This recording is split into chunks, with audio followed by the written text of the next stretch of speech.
Hello, dear Congress participants. I would like to greet you on the occasion of the 10th International Congress on Logotherapy, organized in Zagreb, Croatia. The title of my presentation is A Meaningful Approach to Moral Injury. My name is Dr. Maria Marshall, and I would like to dedicate this presentation to Dr. Cvjeta Pahljina.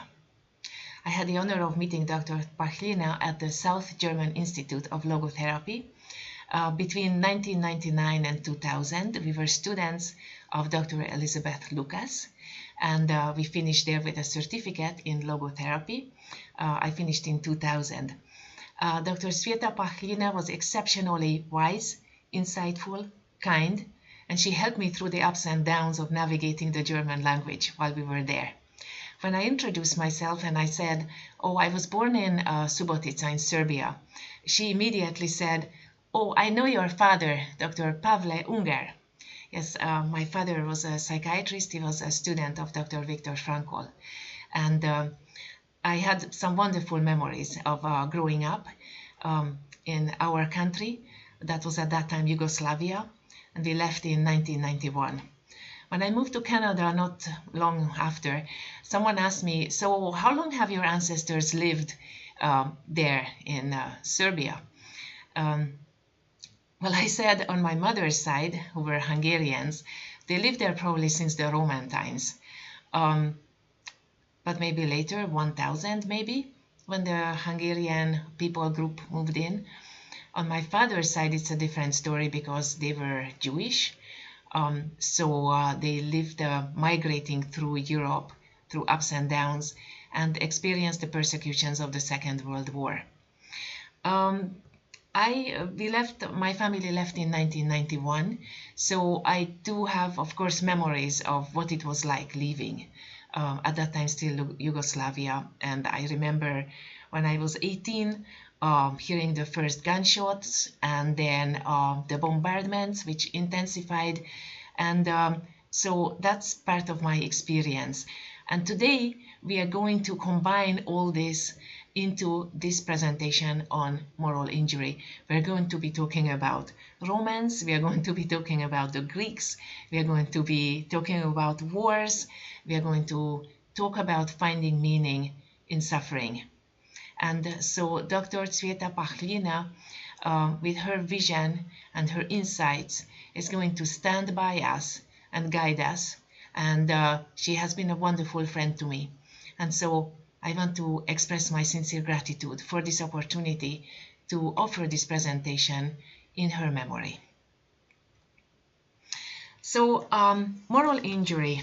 We are first going to advance toward an understanding of moral injury. What is understood as moral injury? What is the concept of moral injury? This concept is, of course, not new, but it was first described in the scientific literature in 1995, and specifically during the COVID-19 pandemic in 2019. My husband, Edward Marshall, and myself had the opportunity to research moral injury at that time, and we summarized our findings in 2 publications. 3, one of them was an article, but these are the 2 books. One of them was Logotherapy and Existential Analysis for the Management of Moral Injury. And the other book, Horizons of Hope, which hopefully you have copies of, Horizons of Hope, in which I also included the wonderful article of Dr. Cvjeta Pahljina on her work at the crisis counseling centers. And then we wrote as well an article, The Management of Moral Injury in Healthcare Workers During the COVID-19 Pandemic, which appeared in the Proceedings, the publication series of the Viktor Frankl Institute, Vienna. So a little bit one step closer to what is meant by moral injury. The ancient Romans, and in the ancient times, a long time ago, thousands of years ago, this concept was already known. But in the scientific literature, it was first described in 1995 as the invisible scars of combat carried in soldiers' hearts rather than on their bodies. According to Jonathan Shea in 1995, who first described moral injury, we find traces of moral injury already in the writings of the Odyssey Odysseus and Achilles have a conversation in which Odysseus expresses shame and guilt about the loss of his men to Achilles. Then we find traces of it in Shakespeare, so in classic literature, such as in Hamlet, Macbeth, in Hemingway's For Whom the Bell Tolls, in Tolstoy's War and Peace. And so the common themes are collectivism versus individual responsibility, morality, search for meaning in times of crisis. And many times, the first experience of moral injury was in times of war. Now, what about movies? Movies, of course, are based on real-life experiences many times, and Forrest Gump in 1994, which maybe some of you have seen, it's a 1994 production, portrays a naive obedience, loyalty, profound sense of loss experienced after the loss of one's friends. Forrest Gump says it very accurately with this naivety. My mama always said, life was like a box of chocolates. You never know what you're gonna get. And later he also said it, sometimes people go to war and don't go home at all. Another movie, for example, is St. Francis of Assisi, a 2020 production, in which we also find at the beginning of the movie of St. Francis of Assisi's life, this naivety of the enthusiasm of going to war. And then we know that St. Francis was captured quite early on in that adventure, in that enterprise, and he also witnessed a lot of brutality. So the reality of war was not as he imagined it initially. And then he reached a spiritual awakening, and in captivity he had a voice that told him to serve the poor instead of becoming a soldier. So he had this big transformation that influenced the rest of his life. Then we searched further for morally injurious events, and of course we found many in Viktor Frankl's Man's Search for Meaning. And just on a personal note, I would like to share with you that my great-grandfather died in Auschwitz, and my grandfather was taken to the work camps because they were both Jewish. When my grandfather came back from the war and we lived in Subotica, he did not talk about his experiences. And sometime later I had a chance of asking people why the reason would be, why that would be the case. And they said maybe to protect you from that experience, maybe to protect you from sharing those experiences. And then in my teenage years, my father gave me Man's Search for Meaning by Viktor Frankl. And in reading the pages, I found those missing words. I found the experiences that I could relate to, that would explain on a level that I could relate to the experience of the concentration camps. So what were the traces of morally injurious events, moral injury on those pages that I found? And we can still find them when we read the pages of Man's Search for Meaning.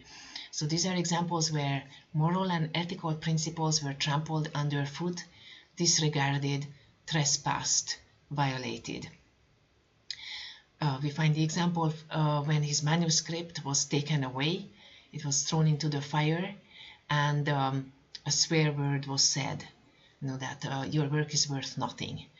Or when Dr. Frankl was in another camp and he was knocked down brutally by a capo, one of the guards, because of not digging fast enough the frozen earth. And the guard asked him, what were you in your previous life, you pig? Because obviously you're not fast enough. And he said, I was a doctor and I was trying to help people. Well, bang, he got another hitting, so he fell to the ground. Other times the guard wasn't even hitting the prisoners, they just threw a stone to remind them to work faster. So they just threw a pebble at Dr. Frankl from a distance. And he said, really, it hurt more the fact that they were taken not even as human beings, but as animals. Because you address a person by their name, but their name was taken away, they just had a number. They were not even addressed by the number, they were just thrown a stone at and just reminded to work faster. Not even as human beings, they were taken as beasts. He said, you remind a beast to work faster by maybe hitting it or throwing a stone. They were constantly living in the shadow of death. Dr. Frankl himself, he said that he described the stages that the prisoners were going through: emotional blunting, apathy, and despair. He himself, he said, he made a personal commitment out of a personal conviction not to run into the barbed wires, not to commit suicide. And the conviction was that he thought this through in himself and with himself, based on his convictions and principles, that since no one could predict how long they would be allowed to live, how long their life would be how long they had to live, it would then be in his own hands to determine how he wanted to carry his suffering. So he decided then not to commit suicide, because maybe there could be a chance that they would survive, or maybe not. But if not, even then, the way of how to handle suffering was still in his hands, and he then wanted to make the best of it.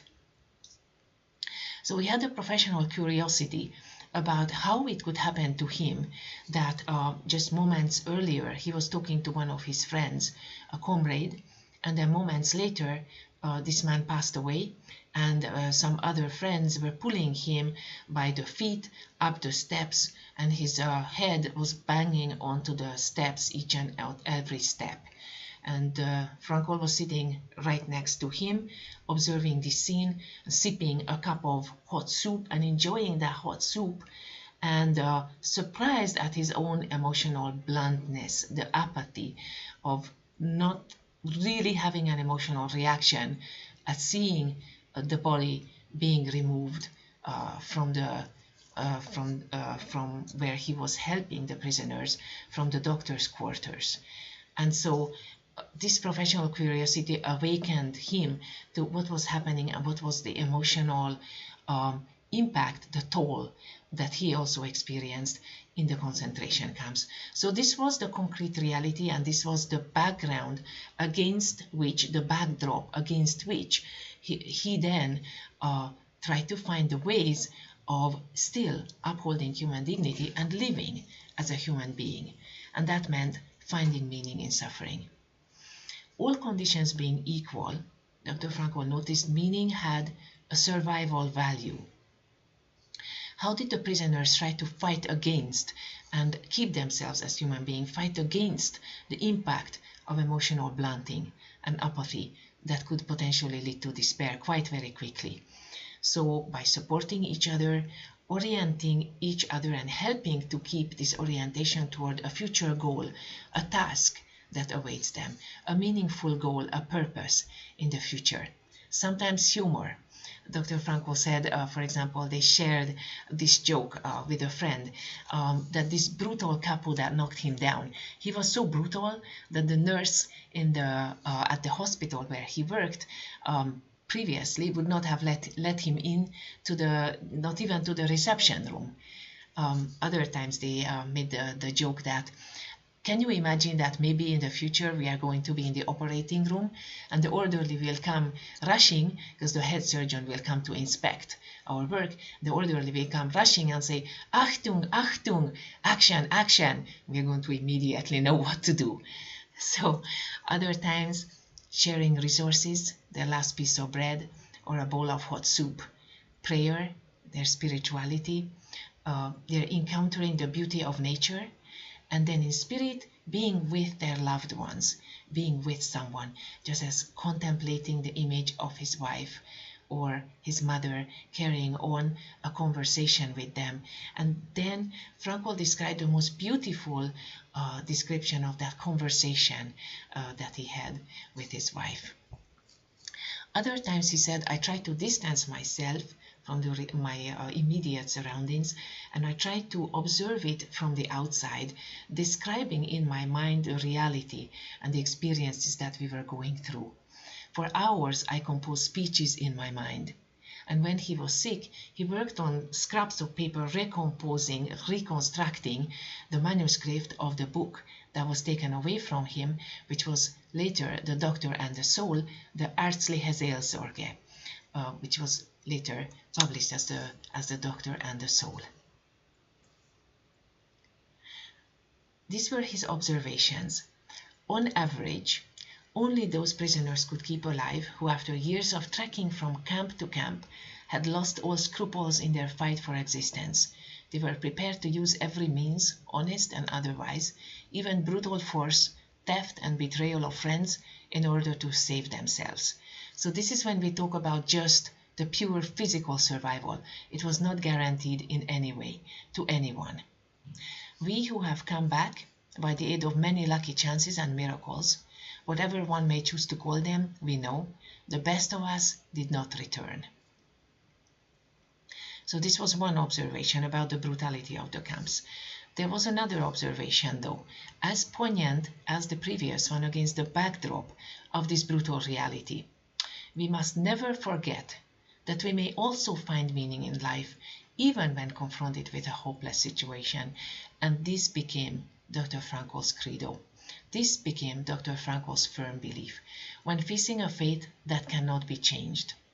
For what then matters is to bear witness to the uniquely human potential at its best, which is to transform a personal tragedy into a triumph, to turn one's predicament into a human achievement.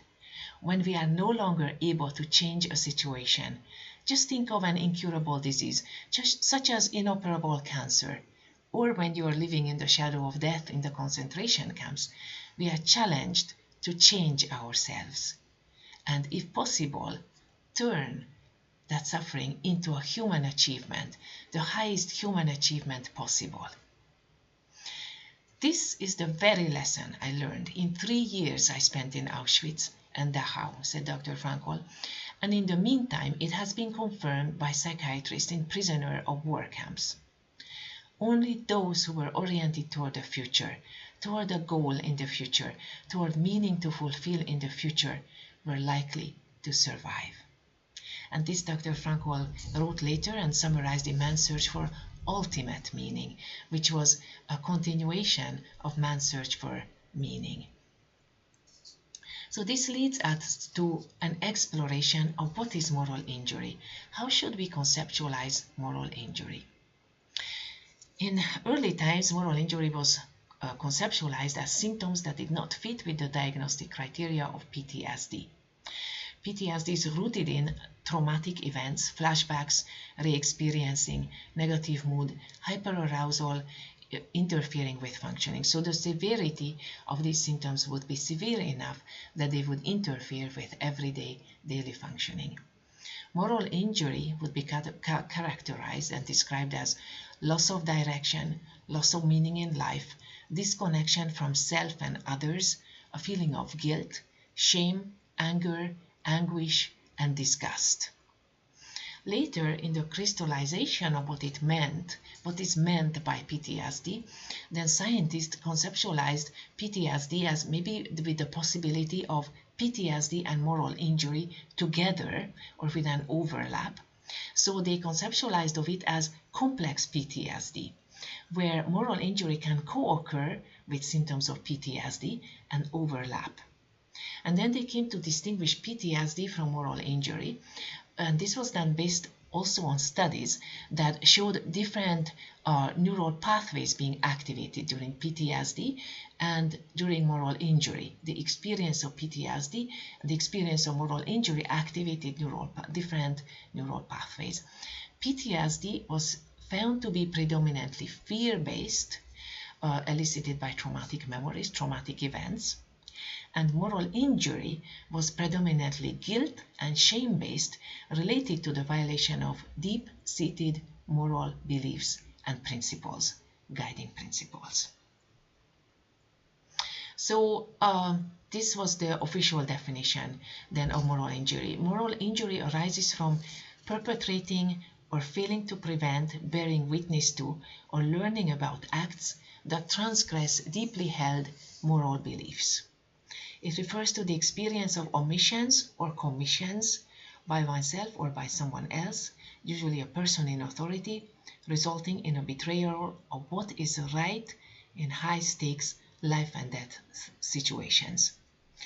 Of course, after the pandemic, there was a recognition that moral injury is not only found in combat veterans, in the experience of soldiers, but also in the experience of medical doctors, in surgeons, medical personnel, nurses, during the pandemic and after the pandemic.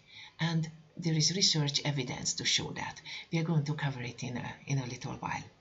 So the definition became a little bit more crystallized, a little bit more clear, a little bit more clearly defined of what is meant by moral injury. How is it different from PTSD? How is it related? How is it different from PTSD? Moral injury came to be defined as the experience of sustained and enduring negative moral emotions, guilt, shame, contempt, and anger that result from the betrayal, violation, or suppression of deeply held or shared moral values.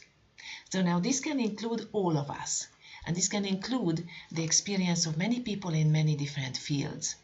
And as we continue with the presentation, my aim would be to highlight some of the experiences of Dr. Frankl, some of the examples that he presented, to relate that and to see parallels between the experience that he experienced at that time with experiences that are similar in maybe our contemporary experience, and why we talk about moral injury, why moral injury became so relevant nowadays, and understanding its symptoms and understanding the dynamics that leads to moral injury.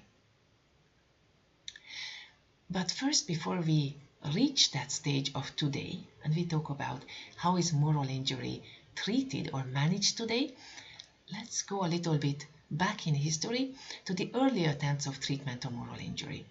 So there were different approaches since antiquity, since the ancient times, and we need to notice and we need to know that at that time the priority was, of course, to restore soldiers to active duty as soon as possible. Bravery and courage were praised, and they were prioritized, even sometimes over. So the soldiers, the treatment of soldiers was prioritized over the care for civilians. So this was all part of the ancient cultures. Nowadays, today's is also, we notice that the treatment of soldiers leads research efforts to then distilling from there principles that would be applicable to the general population and the treatment or management of moral injury in specific other conditions, not necessarily in the case of the experience of soldiers. So these were the approaches in the early years in the ancient times. Radical hedonism. They advocated seeking sensory pleasure as a temporary relief from physical or emotional pain. So the emphasis was on yes, you experienced these difficult, you had these difficult memories, but now the war is over, and when the war is over, as soon as possible to then engage in sensory pleasing experiences, pleasurable experiences, to hopefully forget those traumatic memories and to provide a variety of experiences, push the other one out of conscious awareness, push that to the side in favor of now sensory pleasing physical or emotional experiences. Stoicism was another current, another different approach. Stoicism advocated accepting suffering as part of reality, distinguishing then what one can control from what one cannot have control over, and using one's inner experience and wisdom, using this experience of adversity, the difficult experiences, to cultivate virtue and inner strength. So there were, on the one hand, a tendency for abreaction. The ancient Greeks, for example, built these wonderful amphitheaters where the audience could sit around. The actors could change their masks. They could put on a sad mask and portray or enact a tragic scene. and the audience would participate. Audience participation was encouraged, and then put on a happy mask, and then reenact a happy emotion with again involving the audience. So abreaction was manifesting and publicly abreacting the feelings. It was a cathartic experience to do this in a group and share it with a group. They also built temples and thermal baths. Thermal baths, of course, created an atmosphere of serenity, of peacefulness, of quiet, where with help or with sharing with others, one could talk about the traumatic memories and slowly, gradually transmute those experiences into a more peaceful, calming ways of being.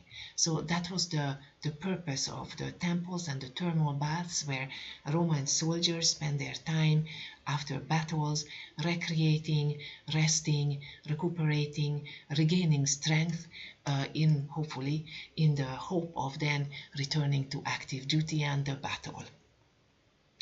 The Socratic method, which is as ancient as the other approaches, it is now close to 3,000 years old, 2,400, 3,000 years old, advocated for a collaborative inquiry, a dialogue to explore beliefs and assumptions with the aim of developing wisdom beyond the facts. So gaining wisdom, not just reenacting the facts, but also gaining wisdom and responding somehow to morally injurious events, traumatic events. But there was still a long time before we reach our current approaches to the treatment of moral injury. Moral injury gained attention very drastically during the First World War, where the notion of shell shock was identified. And this happened in 1914, 1915. Shell shock was first described and scientifically published about by Charles Myers. And Charles Myers said that shell shock was characterized by nightmares, hypervigilance, avoidance of triggering situations, physical symptoms such as tremors, fits, blurred vision, that were unusual, out of proportion. It took soldiers by surprise and took the administration by surprise of how to respond to this large scale of traumatic memories as soldiers' reaction that was characterized by these tremors and fits that made them basically unfit for service, interfered with their functioning. So obviously, as you can see, this was came before the formal diagnosis of PTSD, and it was called shell shock. At that time, shell shock was attributed to moral failings or weakness, and it was addressed before the formal scientific publication in a brutal way. It was addressed with brutal methods such as beatings and electroshock. Scientific literature says they were typically ineffective, and 80% of those treated in this way were unable to serve again. So those brutal methods didn't work. Electroshock was tried, didn't work. New methods had to come to the fore, and in this regard, psychoanalysis became pioneering, because psychoanalysis emphasized unconscious motives, drives, and that conscious experience could be repressed into the unconscious, and it needs to be brought back into the conscious awareness and integrated with consciousness through talk therapy. And so a medical doctor, a military medical doctor, whose picture you see, the second picture, Arthur Hurst on the bottom, he said that the treatment needs to be radically different. And so he allowed shell shock soldiers to reconstruct their traumatic memories. Sometimes he used even photographs or pictures and images to reenact the scenes, thoughts and feelings that accompanied them, and to help soldiers integrate this with their conscious awareness. And according to the first publication, 75% success could be achieved with this method, restoring soldiers to active duty. Now, where are we currently on this front? So currently, and all these current methods grew out from the achievements of the First World War and the Second World War, trying to address moral injury and PTSD, traumatic memories. Focuses on formal assessment. We have a couple of scales now that are available for the assessment, formal assessment and diagnosis of PTSD and of moral injury. For moral injury specifically, we have the moral injury event scale, the moral injury questionnaire, military version, the moral injury symptom scale, military version, or the moral injury symptom scale, healthcare version. Usually pharmacotherapy is used with cognitive behavioral methods and behavioral approaches, one of which is the prolonged exposure therapy. So does that not sound familiar from the First World War methods? Yes, it is rooted in those methods and it has resemblance to those early methods. Then we have some very general and very formal interventions. So our range of interventions has increased and our toolbox has increased over the years. A very general form of intervention, for example, is debriefing. Debriefing is used in the medical setting, in the military setting, and educational settings. After crucial learning scenarios, for example, with nurses, when there is a little educational sketch or a scenario, or something happens significantly that impacts how treatment protocols are going to be developed, one goes through to debriefing. With a supervisor, one talks about the facts of the event, one's thoughts and feelings, one discusses maybe ethical principles that apply to that scenario, and one discusses what would be the best way of approaching this in the future based on scientific findings, research findings, ethical principles, and one's thoughts and feelings, readiness, what else one would like to study, what else would need to be studied, what principles apply. So you understand is a more or less formal or informal soul searching, but in an informed way, by being informed about research findings and current principles and integrating that into then formally agreed upon way of approaching similar scenarios, similar situations in the same way or in slightly different way. That would work better. So it's a search for efficiency, a search for better addressing difficult situations, and a way of, in the process of educating oneself, one goes through number of times when one goes through debriefing, journaling, reporting, how one deals with a particular situation. And in the training of therapists, this is a very commonly applied method. So debriefing is one. Mindfulness, meditation, grounding and resourcing exercises. And so with the soldiers, though, one prominent method that has been used was prolonged exposure therapy, so re-exposure to similar situations. And with the use of technology, it became possible to use virtual reality exposure therapy, cognitive processing therapy, adaptive disclosure, so again, recounting the facts, recounting the incident, adaptive disclosure, spiritually integrated cognitive processing therapy, where one was also talking about thoughts, feelings, and relating that to spiritual understanding, beliefs, spiritual growth, spiritual understanding, religious concepts, religious imagery that was involved then with the help of a chaplain or a carer or a counselor or a therapist, and pastoral narrative disclosure, which of course allowed for integrating one's spiritual beliefs and religion with what happened and processing the trauma. What were some of the findings about some of these methods and the application of some of these methods?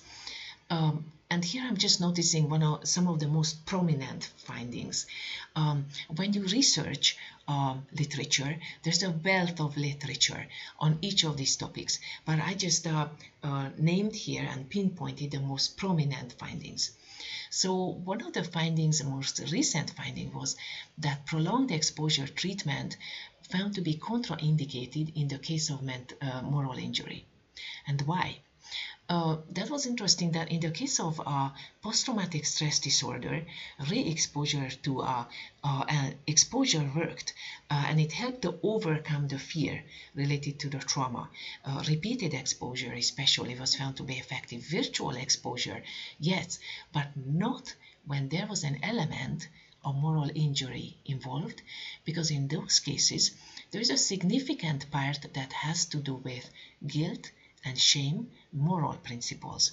So reenacting those parts of the experience that are related to the trespassing of moral principles elicited significantly more distress in veterans, it was found. So in those cases, researchers suggested that it would be contraindicated to use prolonged exposure treatment and keep reenacting the morally questionable content, or morally the content that caused even more further distress to soldiers. And the same was found with healthcare workers. And also furthermore, it was found that just the classical cognitive behavior therapy that aims at changing thoughts may not be as effective with morally injurious events either, and in relation to morally injurious events, because just on the purely altering one's beliefs about these events did not ease the distress associated with morally injurious principles having been morally injurious events, the seriousness of the events, and the guiding principles having been trespassed. So they noticed that there was a little bit more about morally injurious events, that they did not respond so well to these traditional approaches. It was noted that 20 to 50% of all veterans currently, and the estimates were even higher, maybe 75, up to 75%, 65, 70%, but definitely 20 to 50% of all the veterans do not respond to conventional methods of treatment. And this was found currently in 2019. The dropout rates with these conventional approaches is way too high. 30 to 50% of healthcare workers reported moral injury during the pandemic, and the 50% of healthcare workers experience morally injurious events on an ongoing basis currently. So despite the number of different assessment methods that we have, despite the number of tools that we had traditionally with behaviorally informed treatment methods, cognitive behavioral therapy, that had their roots in psychoanalysis, talking therapy, the need to express one's thoughts and beliefs, somehow we were still not getting to the bottom of what was causing moral injury and how to respond to the symptoms of moral injury in a way that would help veterans and healthcare workers deal with the trauma and manage the trauma. So in this context, studies on resilience flourished, and they were needed. They came from positive psychology and the integration of positive psychology with some of the cognitive behavioral methods, and also existentialist therapy that emphasized paying attention to the experience, the phenomenological experience of what was experienced by those that experience trauma. So survivors of abuse, of trauma, soldiers, healthcare workers, and trying to find a way in which one could grow beyond the trauma, that one could use this experience for personal growth and developing resilience. And it was found that resilience was at the same time mediating the experience of trauma. It was helpful to prevent the full impact of developing moral injury in response to traumatic experiences and post-traumatic stress disorder, so that it would mitigate the impact of traumatic experiences, as well as helped recover following the experience of traumatic experiences. The same was found about meaning, which was found as very important for resilience. So meaning was found as part of the factors. That was a resiliency factor. And this came from the research of Dr. Southwick and Dr. Charney, who were also logotherapists. they integrated initially positive psychology with some concepts from logotherapy in order to research resiliency factors among veterans. And these were the factors that they identified as resiliency factors. A sense of connectedness, grounding, realistic optimism. All these were related to resiliency in a physical, emotional, and spiritual sense, and finding meaning and purpose. All these factors were related to adapting better to high-stress situations, and the focus on what you can change as opposed to focusing on what is beyond our control. So focusing on what we can change, and meaning was found to be a mediating factor, a significant preventing factor, a factor that helped at preventative and curative factors, and helped recovering after the experience of trauma. No wonder then that with these resiliency factors, it was related to the work of Dr. Frankl, and it was noted that it was remarkable how much trauma Dr. Frankl experienced, and yet he harbored no resentment and no hatred after the Second World War. He managed to transform somehow that suffering into a meaningful purpose, a meaningful goal, a meaningful task, and live this meaningful task then after the liberation. And his meaningful task was to help others as well find meaning in suffering, transform somehow the traumatic experiences into a human accomplishment that would enable them to find meaning and live life to the fullest, even after their traumatic experiences. So how was this possible? This was part of then the research on trauma, research on resiliency, and meaning research that all came together in emphasizing the role of meaning in preventing the preventative power of meaning, the curative aspects of meaning, and the preventative meaning, the protective factors of meaning. So preventive, curative, and protective factors of meaning in everyday life in terms of finding meaning in response to suffering. So in 2022, there was a groundbreaking article that kind of combined all these findings. It said that moral injury is an invisible epidemic that affects millions. By this time, this was post-pandemic, just we came out of pandemic, and it came with an acknowledgement that it's not just certain people in certain professions can be affected by moral injurious events, but many people in many different situations. So potentially millions are affected by moral injurious events, and the article drew attention to the relevance of Viktor Frankl's work and the relevance of logotherapy, finding meaning as a preventive, curative, and potentially protective factor in the lives of those millions of individuals who have experienced trauma that could potentially lead to moral injury. And this is what they said. Therapies addressing moral injury that bolster clients' sense of purpose share a common goal with treatments developed by Austrian psychologist, should be psychiatrist, Viktor Frankl, who believed that a person's search for meaning could fuel trauma recovery. To survive his imprisonment in Nazi camps, including Auschwitz, Frankl focused on what motivated him to go on: his boundless love for his wife, his commitment to rewrite a research manuscript the Nazis had destroyed. Everything can be taken from a man, but one thing, Frankl wrote, the last of the human freedoms to choose one's attitude in any given set of circumstances, to choose one's own way.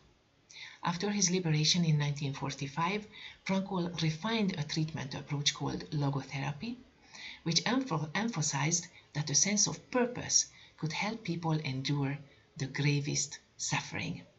So we came back to the circle of the Socratic method. We came back with a circle to Viktor Frankl, the search for meaning, the most important motivating force, the search for meaning in life. So according to logotherapy's principles, we could conceptualize moral injury under a slightly bit different lens, and a new lens with a focus on the person and the person's experience, the person's essence and who we are and what we have, the potentially morally injurious events that we experience, and making a distinction between who a person is and what a person experiences, what we have. So let's look at moral injury then from the lens of Viktor Frankl's logotherapy. Moral injury can then be conceptualized as a transgression of values that gives rise to existential struggles, resulting in a sensation of loss of meaning, accompanied by existential suffering. So this is in line of traditional research, previous research, but incorporating logotherapeutic principles and the way of understanding moral injury through that lens, through the lens of Viktor Frankl's logotherapy. We are familiar, of course, with Frankl's concept of the tragic triad, which includes guilt, pain, and death. And Frankl advocated for finding the optimal response in the face of suffering that is part of our reality. Part of our reality is guilt, the experience of guilt, pain, and death. In the face of this reality, Frankl advocated finding the optimal response, the best answer, the potentially most meaningful answer that a human being can aspire to. And that's the sense in which he spoke about tragic optimism, the possibility of, through encountering meaning, through three avenues of values, the creative values, the experiential values, and attitudinal values, turning suffering into a human achievement, an accomplishment, through deriving from guilt the opportunity to change oneself for the better, deriving from life's transitoriness the incentive to take responsible action. So that's the tragic optimism.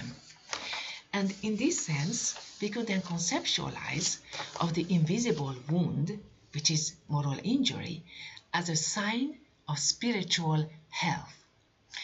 By how? By conceptualizing a person as a three-dimensional entity, body, mind, and spirit entity of three dimensions, and noticing the resources of the human spirit and its potentials and its capacities.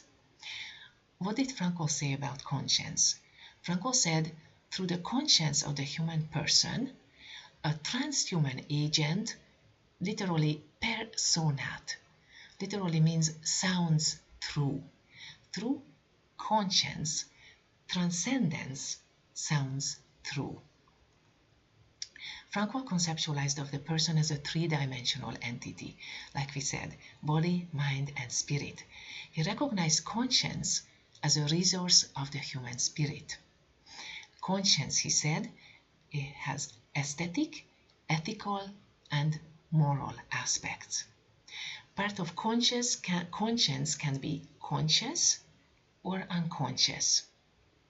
Conscience is oriented toward, it helps to guide us toward values. And not just any value, but that what ought to be, what a human being ought to actualize toward truth, beauty, and goodness, which are aspects of meaning. These are accomplished through values. And in this sense, Frankl spoke about freedom in our spirit to actualize, to reach out to the world of values, despite the suffering, despite what experiences we have. And in this sense, in our spirit, having an area of freedom and thereby responsibility to actualize that which ought to become reality, what is worthwhile actualizing. And this constitutes what is a human being. A human being is a being who has freedom at last in their spirit, a being with responsibility, and a being who can decide what is worth actualizing with help from their conscience. Conscience helps to intuit that what ought to be. And like a resource of the human spirit, we said conscience can be conscious in our awareness. We can reflect on its contents, on its aesthetic, ethical, and moral aspects, or unconscious. Unconscious in that we cannot fully reflect on its contents, is intuitive. And the task of the therapist is to then bring it to conscious awareness so that it can then recede back into the unconscious. There is a wonderful illustration by Dr. Edward Marshall, and this has to do with how values are codified in the nervous system. So as holistic, through the holistic conceptualization, a human being is a body, mind, and spirit entity. However, values can be codified because the instruments of the spirit are our body and mind. There is a very big distinction between the dynamics of the spirit and what we have, the instruments, our body and mind. However, values can be codified in our nervous system, in our neural pathways, and they can be made available to our conscience to choose from. This is in line with Frankl's assertion that human beings are not fully conditioned and determined, but they determine themselves whether to give in to the conditions that they face or to stand up to them. So in other words, Frankl said the human being is at any moment a deciding being. Human beings, through the defined power of the human spirit, decide in their inner freedom, which is at last in their area of spirit, what answer they are going to give to their circumstances outside in the environment, and also what stand they are going to take toward themselves. How do we do that? Is through a world of values. We reach toward values, creative values, experiential values, attitudinal values. Creative values is what we give to the world in terms of works that have not yet been accomplished, and only we can create those works. We can bring into reality those works in our world. So those are creative values, such as through work. Experiential values relate to a world of relationships. We stand in relation to meaning, which is objective, said Frankl. Meaning cannot be created, it cannot be prescribed, it cannot be demanded, it cannot be commanded. It is the reality of values that stand in relation to a person at any moment, any situation, and any time. And finally, the third avenue is through attitudinal values. It's the stand or the position that a person takes towards circumstances that can no longer be changed. So, in the case of unavoidable suffering, we can respond to fate in our area of freedom, where we determine our response to that which we can no longer change. That is through attitudinal values. Now, values, as we said, can be codified in the nervous system, and this is the chart that you see that is explaining that. So values are stored in the cortical limbodiencephalic system, the conceptual memory. And they can go through two different avenues. One is through the limbic system, where they are related to emotions and they lead to fast responses, an instant response based on our values as our guiding principles, which ought to be related to emotions, and they result in a lot of emotional experience that we evidence. And that is related then to a slower processing system associated with the cortical areas of slow thinking, where we can reflect on our values, we can reflect on our experience, and we can determine, do we want to still keep living according to these values? Do we keep them as our guiding principles?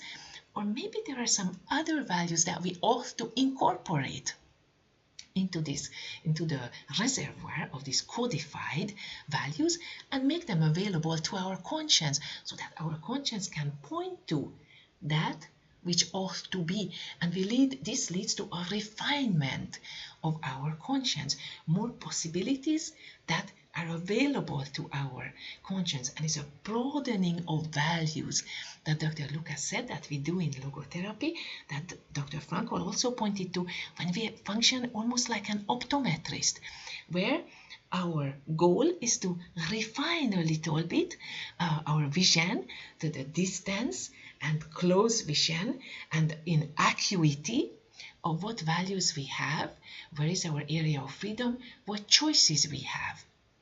So the beauty of this model that it explains the values are codified. These are guiding principles for our actions.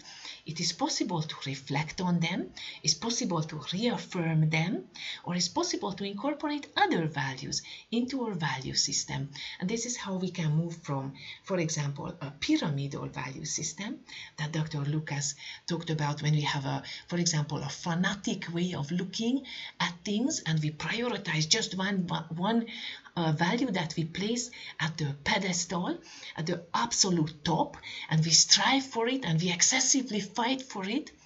And if we cannot achieve it, we may want to resort to other means that are maybe not ethical means to try to achieve, because we slowly, through this pyramidal value system, have become victim of this fanatic way of approaching life. And so instead of that, we can develop a parallel value system where we value leisure, for example, we value work, we value a bit of disconnection with immediate tasks that we have in favor of encounters with other people, helping other people, relating to other people, helping a friend, going out to nature.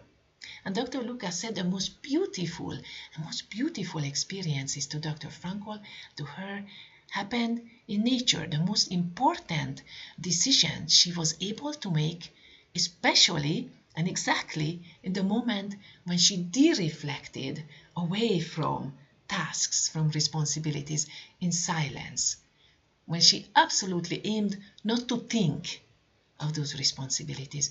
Then it came to focus, what is it that is most important? What is it that is most essential? And difficult life situations, difficult life events also have this function sometimes. They open our eyes to what is most imminent, what is most important, what is most essential. Dr. Frankl had this beautiful quotation: often amidst the ruins is that our eyes are opened to the stars, that we can perceive the stars. And so difficult life situations, suffering especially, confront us with the question of meaning, confront us with this pondering of not fast reactions and a reaction, but a response of what our best response could be to a situation. And so we make use of our instruments, of the slow processing and the pondering of what is most essential.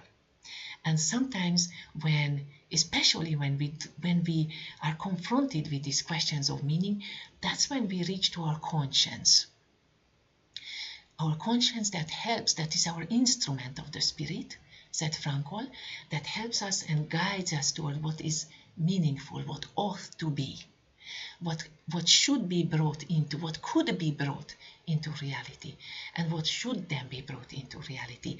The one option, the one response that is most meaningful, that stands in relation to us in that particular situation.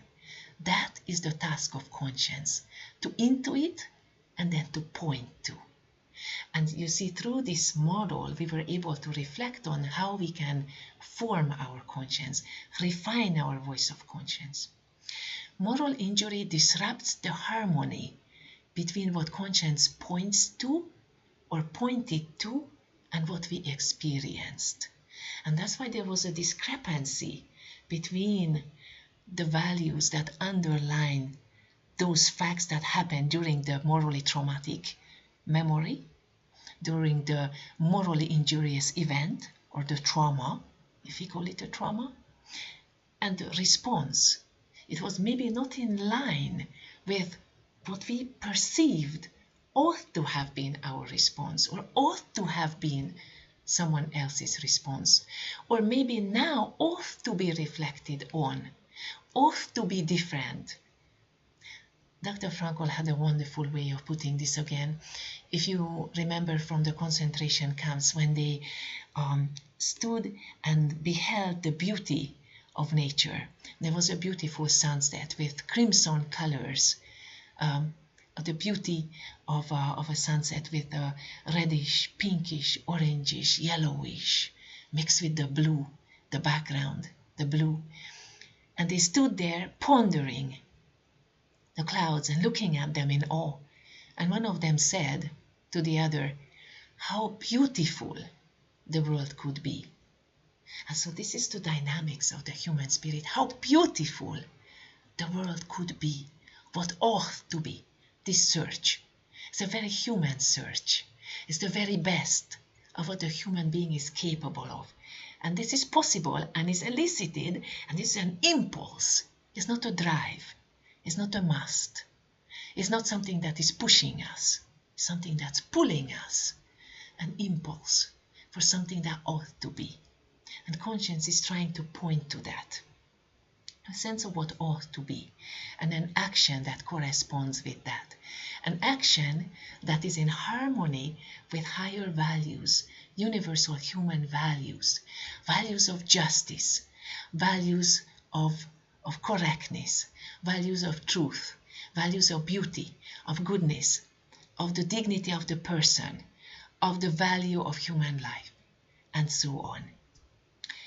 On the spiritual plane, said Dr. Lucas, we no longer speak about what is healthy or unhealthy, or what is positive or what is negative. We talk about what is right and what is wrong. What is meaningful is what is right. What is against meaning or contra meaning is what is wrong.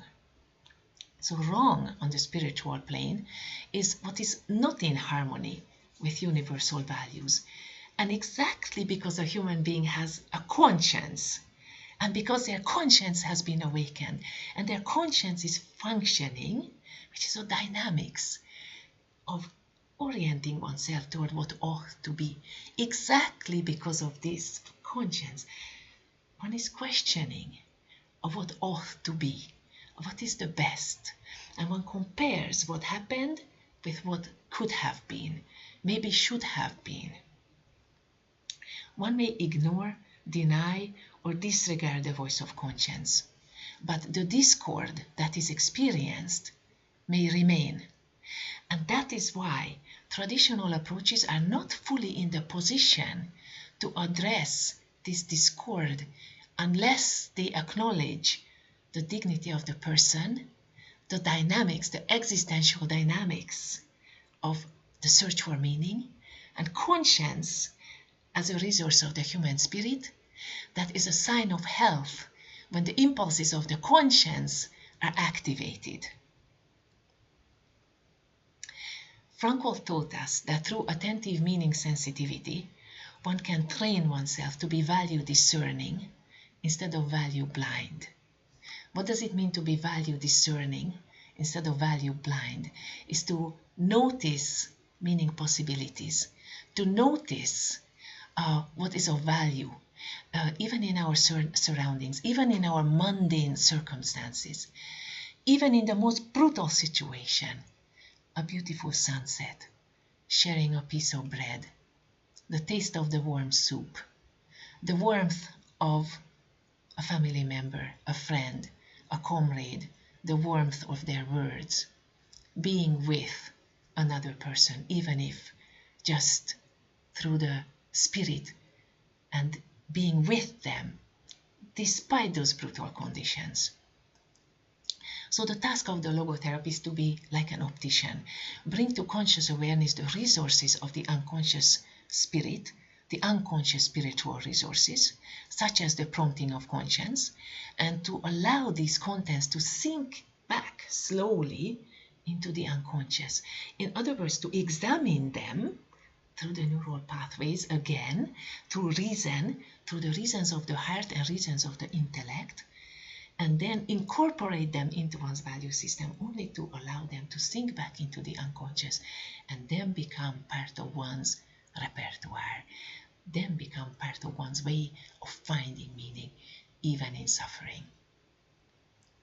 So what case examples do we find in Frankl's books? In 2010 publication, Dr. Frankl presented this one. A Jewish woman, so this was obviously a posthumous publication. A Jewish woman who survived the Holocaust wore a bracelet made of baby teeth, 9 in total, mounted in gold. Now I don't have here an exact picture, but you can imagine. A beautiful bracelet, the doctor remarked.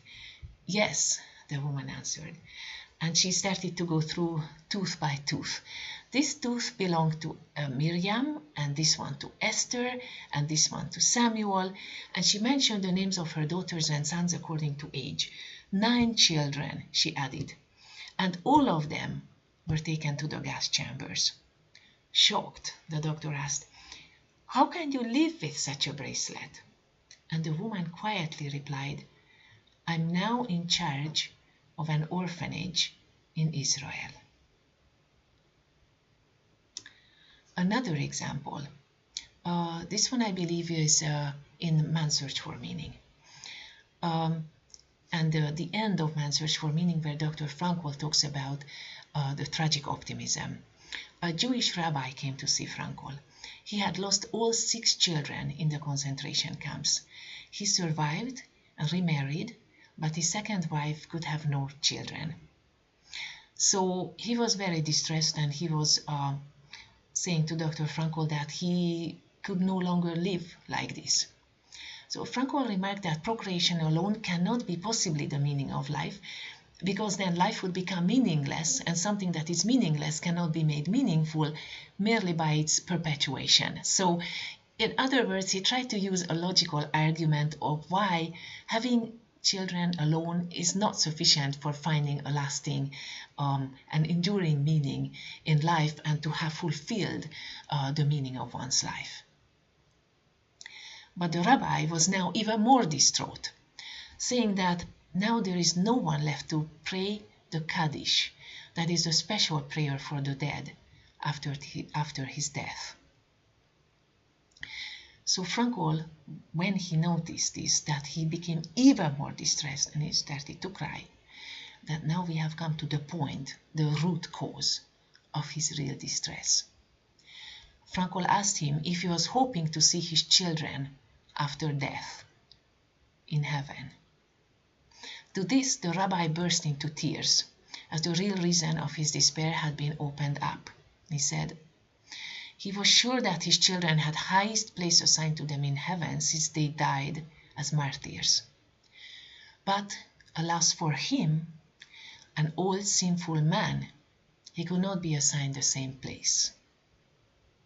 And then Frankl flew forth. He quipped, he said, "Is it not conceivable, Rabbi, that precisely this was the meaning of you surviving your children, that you may be purified through years of suffering, so that finally you too, though not innocent like your children, may become worthy of joining them in heaven? Is it not written in the Psalms that God preserves all your tears? Is it not written in the Psalms that God preserves all your tears? So perhaps none of your sufferings were in vain." And for the first time in many years, the rabbi found relief from his suffering through the new point of view which Dr. Frankl was able to open up to him.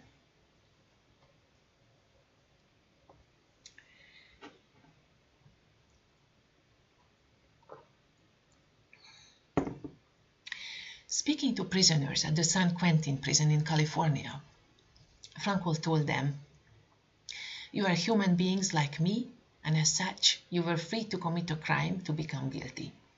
Now, however, you are responsible for overcoming guilt by rising above it, by growing beyond yourselves, by changing for the better." And Dr. Frankl said they felt understood. Frankl received a letter from a former inmate, Frank E.W., who wrote that he started a logotherapy group for ex-felons.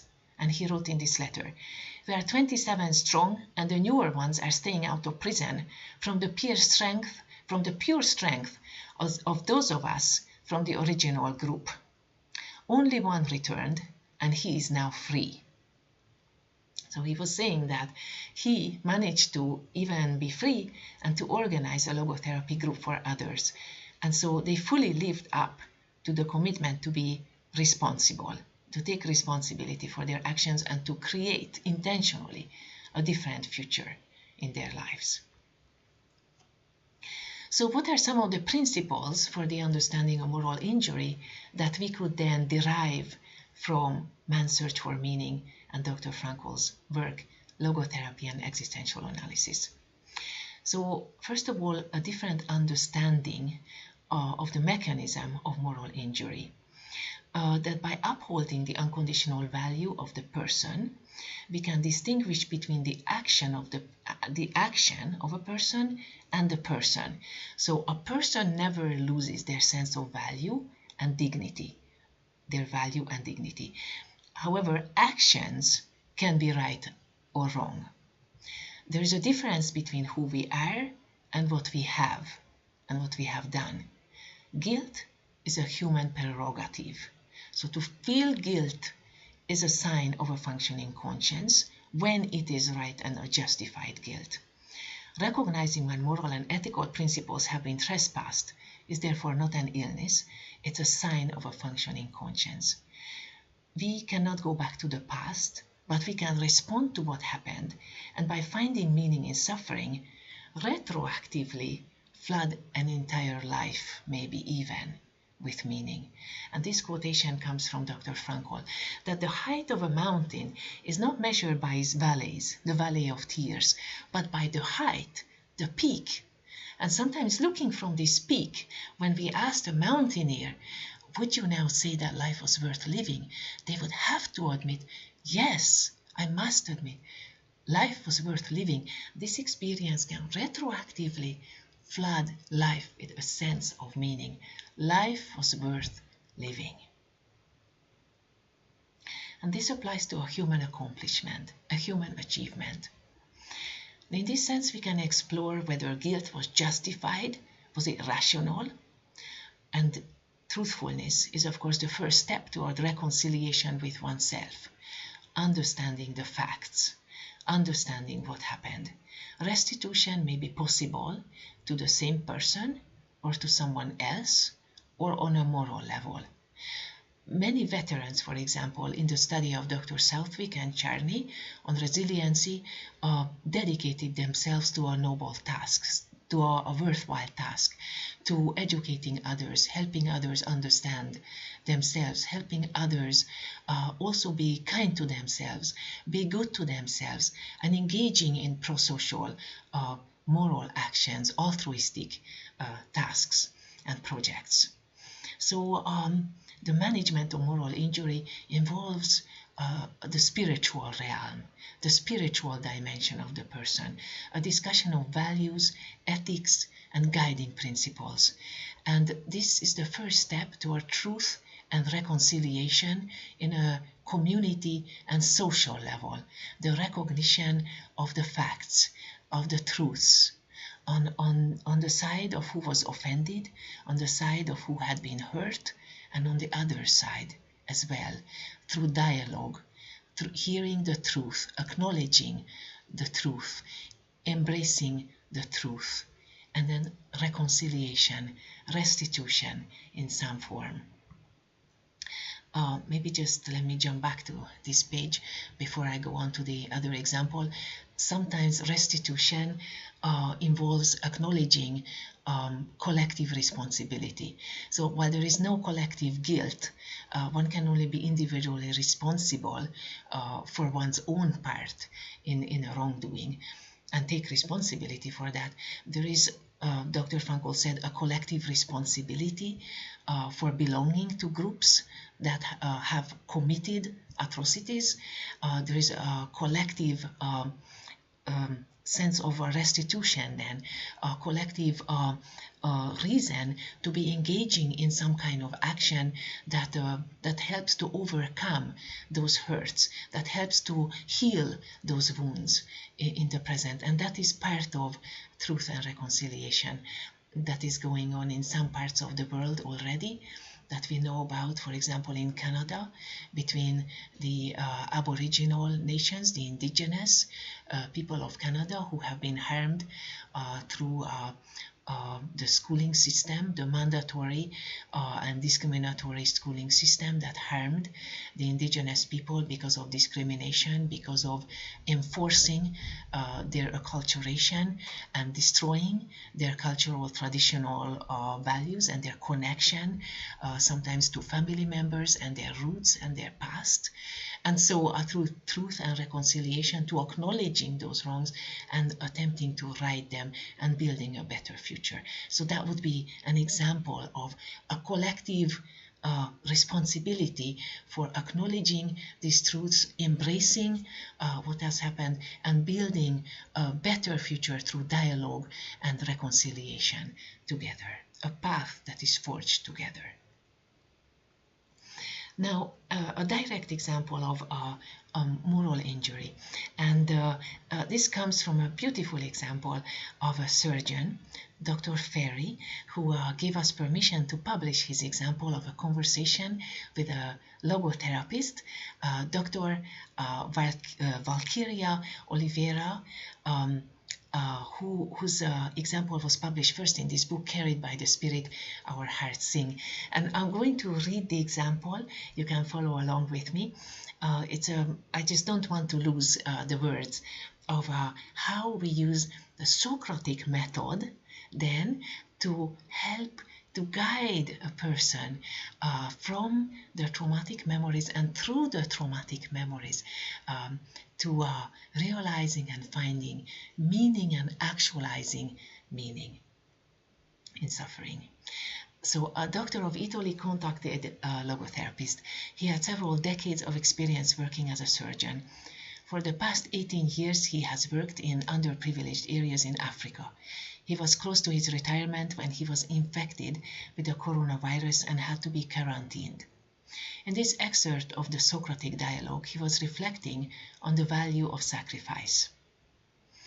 And the therapist said, Dr. Frankl had these words from Hillel, a Jewish rabbi, by the door of his home in Vienna. If I don't do it, who will do it? If I don't do it now, when shall I do it? If I do it only for myself, who am I? As a surgeon, you live through many experiences in Africa, Germany, and Italy. How do you experience the above lines now at the time of the coronavirus in Italy? And his answer was like this. Africa opened my eyes to a reality that is hardly felt by us anymore. Death belongs to life. African thought cannot be compared to the Greek way of thinking that most of us are familiar with. The Cameroonian author Martin Nukafu speaks of vitalogy. Yes, I learned this during one of my experiences there.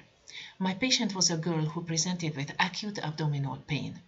I did not yet know exactly the diagnosis, but I could determine that it was pathology and that it was necessary to operate. To my surprise, I found blood and neoformations in the abdomen, which my local medical colleague immediately recognized as an endemic tumor. After the operation, I asked the questions, and lots of questions, emphasizing that it was necessary to begin chemotherapy.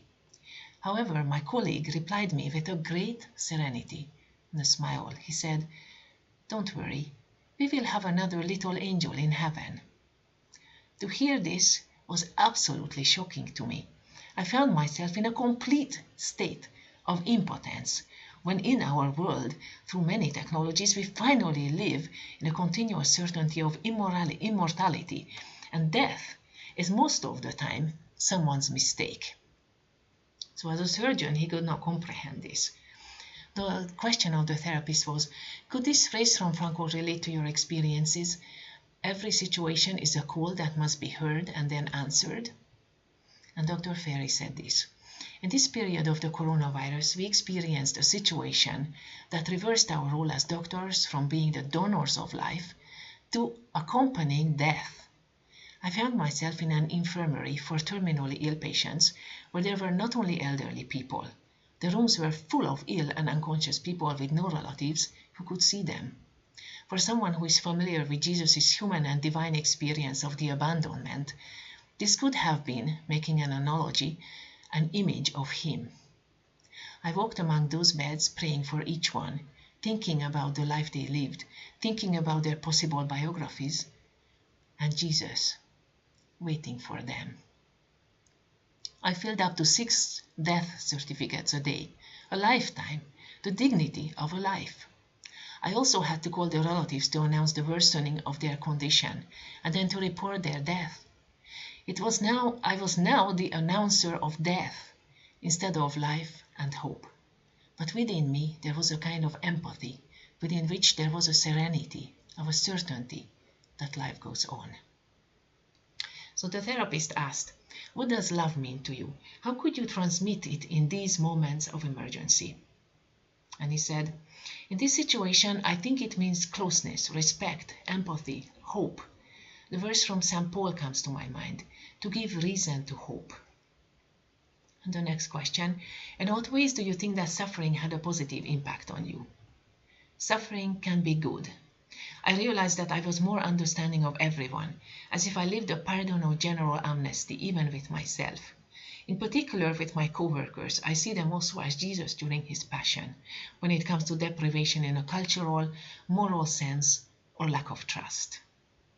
So you understand the complexity of the issues, and you understand the slow and steady way in which we bring in the resources of the human spirit, not in isolation but in dialogue. And we use the Socratic dialogue, and we pinpoint the resources of the human spirit, and we ask and we bring them forth, and we ask for them, we call them forth to operate. And Dr. Ferry, these are some pictures of Dr. Ferry. He has been in practice now for decades. He recently has gone back to his 22nd mission in Africa, and he continued with his mission as a surgeon, and he continues to save lives. So that's Dr. Ferry's story of how he dealt with morally injurious events and moral injury. So some of the principles of logotherapy are the following: to point out freedom and what remains, to modify the maladaptive attitudes, such as provisory attitudes, maybe just living for the moment and not thinking any further, fanatic attitude, which we mentioned before, collectivistic thinking, when we fall trap of following the majority without thinking for ourselves and taking our own responsibility seriously. We give up our responsibility to a collective, a group, that can be destructive. And fatalistic attitude, when we ascribe everything to fate, that it had to be done like that and there was no other way. And for us right now, there is no other way, that we are just this way and we cannot change. Post-traumatic growth is what research on resiliency pointed out, the possibility of post-traumatic growth. But they said that post-traumatic growth cannot be forced. Again, it cannot be demanded, it cannot be commanded. It comes about when the resources of the human spirit are nurtured, and when the roots are watered a little bit, and that's when we see the blossoms come in a tree. That's like through help of nurturing the resources of the spirit, to the affirmation of the will to meaning, to recognizing the areas of freedom, mobilizing the resources of the human spirit, exploring areas where meanings can be found, and changing from a fear motivation of avoidance to a pro-motivation when we walk toward, when we give ourselves, when we offer our whole being to something that is meaningful and that we decide to dedicate ourselves to. Moral injury, as we said, is intricately related to the question of suffering. When suffering is unavoidable, the question of finding meaning in suffering is related to the question of finding meaning in life. A human being is a deciding being. We decide in each moment what values we actualize and what we become. Conscience, Dr. Frankl said, is a resource of the human spirit that helps us to identify, name, and explain why we experience suffering when universal values why we experience universal suffering, universal values, or our personal values in harmony with them are trespassed. conscience also helps to find what response we can give to the reality of this suffering. So this is just a little bit in conclusion. Frankl quoted Spinoza, a philosopher, saying that in Latin, affectus qui passio est, desinit esse passio simultanque esuis claram et distinctam formamus ideam.